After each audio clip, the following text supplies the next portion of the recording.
سورہ ناس، سورۃ الناس کا تعارف، مقام نزول۔ سورۃ الناس زیادہ صحیح قول کے مطابق مدنی ہے۔ آیات، کلمات اور حروف کی تعداد: اس سورت میں 1 رکوع، 6 آیتیں، 20 کلمات اور 79 حروف ہیں۔ الناس نام رکھنے کی وجہ: عربی میں انسانوں کو الناس کہتے ہیں اور اس سورت کی پہلی آیت میں یہ لفظ موجود ہے، اس مناسبت سے اسے سورۃ الناس کہتے ہیں۔ سورۃ الناس کے مضامین: اس سورہ مبارکہ میں ان جنات اور انسانوں سے اللہ تعالیٰ کی پناہ مانگنے کی تعلیم دی گئی ہے جو لوگوں کے دلوں میں وسوسے ڈالتے ہیں۔ سورہ فلق کے ساتھ مناسبت: سورۃ الناس کی اپنے سے ماقبل سورت فلق کے ساتھ مناسبت یہ ہے کہ سورہ فلق میں ظاہری شر سے اللہ تعالیٰ کی پناہ مانگنے کی تعلیم دی گئی تھی اور اس سورت میں خفیہ شر سے اللہ تعالیٰ کی پناہ مانگنے کی تعلیم دی گئی ہے۔ بسم اللہ الرحمن الرحیم۔ ترجمہ: اللہ کے نام سے شروع جو نہایت مہربان رحمت والا ہے۔ قل اعوذ برب الناس ملک الناس الہ الناس من شر الوسواس الخناس الذي يوسوس في صدور الناس من الجنة والناس۔ ترجمہ: تم کہو میں تمام لوگوں کے رب کی پناہ لیتا ہوں جو تمام لوگوں کا بادشاہ ہے، تمام لوگوں کا معبود ہے، بار بار وسوسے ڈالنے والے، چھپ جانے والے کے شر سے پناہ لیتا ہوں، وہ جو لوگوں کے دلوں میں وسوسے ڈالتا ہے، جنوں اور انسانوں میں سے۔ قل اعوذ برب الناس۔ تم کہو میں تمام لوگوں کے رب کی پناہ لیتا ہوں۔ تفسیر صراط الجنان میں ہے اللہ تعالیٰ ساری مخلوق کا رب ہے، مگر چونکہ انسان اشرف المخلوقات ہے اس لیے ان کا خصوصیت سے ذکر فرمایا۔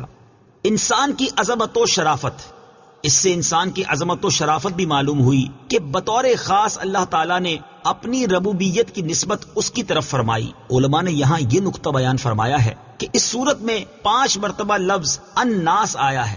اس میں حکمت یہ ہے کہ چونکہ انسان بچپن میں صرف پرورش ہی پاتا ہے، اس لیے سب سے پہلے رب الناس یعنی ربوبیت والی صفت کا ذکر فرمایا۔ جبکہ انسان جوانی میں مست ہو کر بے راہ ہو جاتا ہے، اس وقت اس پر قانونی گرفت کی ضرورت ہے، اس لیے یہاں ملک الناس یعنی لوگوں کا بادشاہ فرمایا۔ اور چونکہ انسان بڑھاپے میں عبادت میں مشغول ہوتا ہے، اس لیے تیسری جگہ اللہ تعالیٰ کی صفت الوہیت اور معبودیت کا ذکر فرمایا، اور معبودیت کا ذکر فرمایا یعنی الہ الناس۔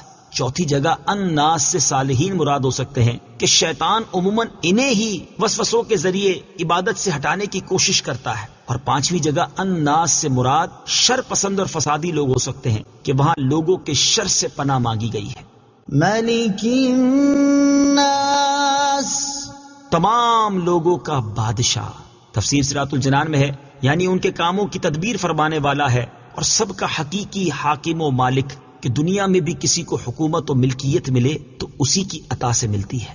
الہ الناس، تمام لوگوں کا معبود۔ تفسیر صراط الجنان میں ہے معبود ہونا اسی کے ساتھ خاص ہے اور سارے لوگوں کا حقیقی معبود وہی ہے۔ من شر الوسواس الخناس، بار بار وسوسے ڈالنے والے، چھپ جانے والے کے شر سے۔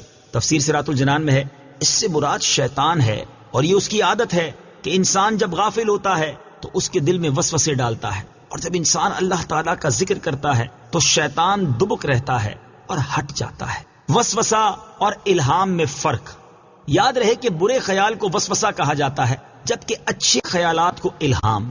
وسوسہ شیطان کی طرف سے ہے، لہٰذا اس پر لا حول پڑھنی چاہیے، اور الہام فرشتے کے ذریعے اللہ تعالیٰ کی طرف سے ہوتا ہے، اس لیے اس پر اللہ تعالیٰ کا شکر کرنا چاہیے۔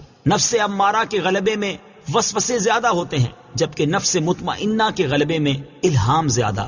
شیطان ہمارا ایسا دشمن ہے جو ہمیں نظر نہیں آتا، یعنی وہ ہمیں دیکھتا ہے اور ہم اسے نہیں دیکھتے، لہٰذا اس طاقت والے رب عز و جل کی پناہ مانگو جو اسے دیکھتا ہے اور وہ رب عز و جل کو نہیں دیکھتا، کبھی دشمن سے کبھی رب عز و جل کی پناہ مانگو۔ الذي يوسوس في صدور الناس، وہ جو لوگوں کے دلوں میں وسوسے ڈالتے ہیں، یعنی شیطان زبان و آواز سے نہیں بہکاتا بلکہ براہ راست دل میں اثر ڈالتا ہے، بری چیز کو اچھی کر دکھاتا ہے، خود دشمن ہے مگر دوستی کے لباس میں آتا ہے، پھر جیسا انسان ہو ویسا ہی اسے وسوسہ ڈالتا ہے۔ من الجنة والناس، جنوں اور انسانوں میں سے۔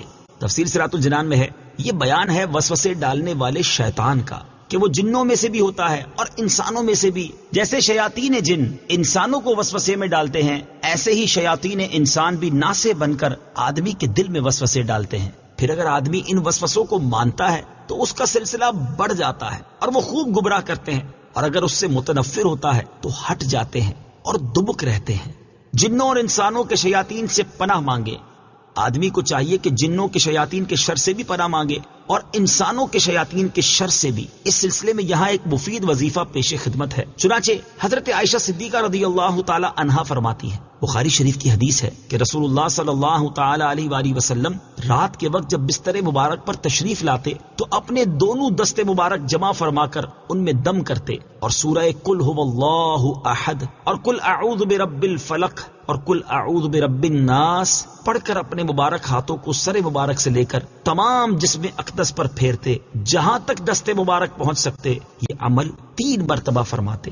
حضرت عبداللہ بن خبیب رضی اللہ تعالیٰ عنہ فرماتے ہیں، ہم پر ہلکی بارش ہوئی اور اس وقت اندھیرا چھایا ہوا تھا اور ہم نبی کریم صلی اللہ تعالیٰ علیہ وسلم کا انتظار کر رہے تھے تاکہ وہ آ کر ہمیں نماز پڑھائیں۔ پھر حضور پرنور صلی اللہ تعالیٰ علیہ وسلم ہمیں نماز پڑھانے کے لیے تشریف لائے اور ارشاد فرمایا پڑھو۔ میں نے عرض کی کیا پڑھوں؟ ارشاد فرمایا صبح و شام 3 بار قل هو اللہ احد اور قل اعوذ برب الفلق اور قل اعوذ برب الناس پڑھو۔ ان کی تلاوت کرنا تمہیں ہر بری چیز سے بچائے گا۔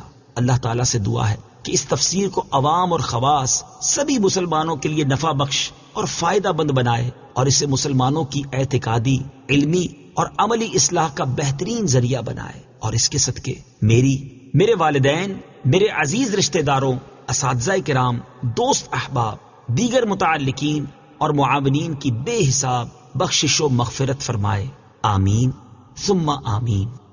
صدق اللہ العظیم۔